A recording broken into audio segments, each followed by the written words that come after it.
Hello guys, welcome to my new video. অষ্টমীর দিন সকালবেলা অঞ্জলি নিয়ে তারপর বেরিয়ে পড়েছিলাম ঘুরতে। অঞ্জলি নেওয়ার পর আর খাওয়া দাওয়া করিনি, কারণ কি বাড়িতে আবার খাওয়া দাওয়া করে তারপর বেরোতে গেলে অনেকটা লেট হয়ে যেত। কারণ আমরা অষ্টমীর দিন সকালে যাচ্ছিলাম একটা লোকেশনে, ওখানে গিয়ে কিছু ছবি আর ভিডিও করার জন্য। তো যেহেতু তাড়াতাড়ি সন্ধে হয়ে যায় আর খাওয়া দাওয়া করে বেরোতে গেলে অনেকটাই লেট হয়ে যেত, তাই জন্য ওখানে গিয়ে ঠিকঠাক ভাবে ভিডিও করতে পারতাম না। তাই জন্য না খেয়েই বেরিয়ে পড়েছিলাম আর এই লোকেশনটায় এসেছিলাম ছবি আর ভিডিও করার জন্য। কিন্তু যেখানে আমরা ভিডিওটা করব ভেবেছিলাম সেখানে চলে এসেছিল জল, কারণ দুর্গাপুজোর সময় যেহেতু গঙ্গার জল অনেক বাড়ন্ত থাকে, সেই কারণে জল বেড়ে একদম জমিনের সামনে চলে এসেছিল। তাই জন্য ঠিকঠাক ভাবে ভিডিওটা করতে পারিনি।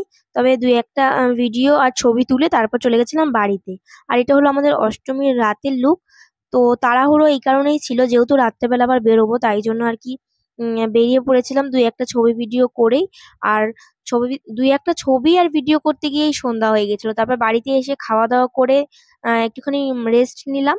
ততক্ষণে দেখছি যে ঘুরতে বেরোনোর টাইম আর কি, রেডি সেডি হতেও তো টাইম লাগবে, তাই জন্য ঠিকঠাক ভাবে ভিডিওটাও কন্টিনিউ করতে পারিনি, যেহেতু প্রচন্ড তাড়াহুড়ো ছিল। আর অষ্টমীর সকালের লুকটা আমার বেশি ভালো হয়েছিল না অষ্টমীর রাতের লুকটা বেশি ভালো হয়েছে, সবাই কমেন্ট করে জানিও। আর এখন আমরা যেখানে ঠাকুর দেখতে যাচ্ছিলাম ওখানের প্যান্ডেলটা কিন্তু ভীষণ সুন্দর হয়েছিল। তো এই যে প্যান্ডেলটা দেখো কতটা সুন্দর লাগছে, ভীষণ ভালো লাগছিল দেখতে। অষ্টমীর দিন রাতে আমরা যেখানে যেখানে আর কি ঠাকুরগুলো দেখতে গেছিলাম, প্রত্যেকটা ঠাকুর প্যান্ডেল দুটোই ভীষণ সুন্দর হয়েছিল। তো অষ্টমীর দিনকে আমি এতটাই তাড়াহুড়োর মধ্যে থাকি যে আমি ফোনে ঠিকঠাক ভাবে চার্জটা দিতেও আমার খেয়াল ছিল না, কারণ ফোনটায় লো ব্যাটারি দেখাচ্ছিল আর আমি পড়ে গেছিলাম টেনশনে যে ছবিও তুলতে পারবো না, ভিডিও করতে পারবো না। তো সেই কারণে টেনশন করছিলাম।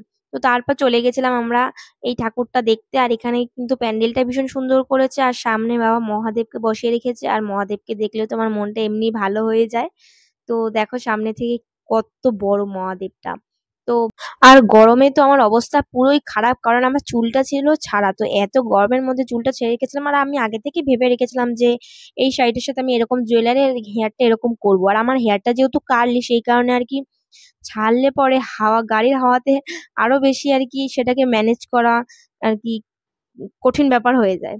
তো সেই কারণে আর কি কিছু করার ছিল না।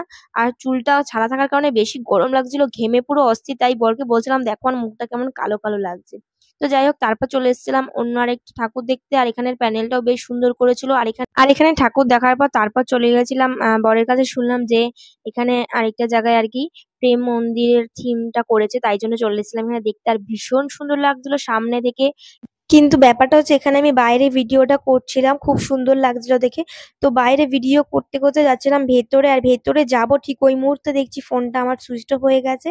তো সেই কারণে আমি ভিডিও করতে পারিনি ঠিকঠাক করে, ছবিও তুলতে পারিনি। তো এই ভিডিওটা এই পর্যন্ত, ভালো লাগলে লাইক করতে কিন্তু ভুলো না। দেখা হচ্ছে অন্য কোনো ভিডিওতে। সবাই ভালো থেকো, সুস্থ থেকো, টাটা।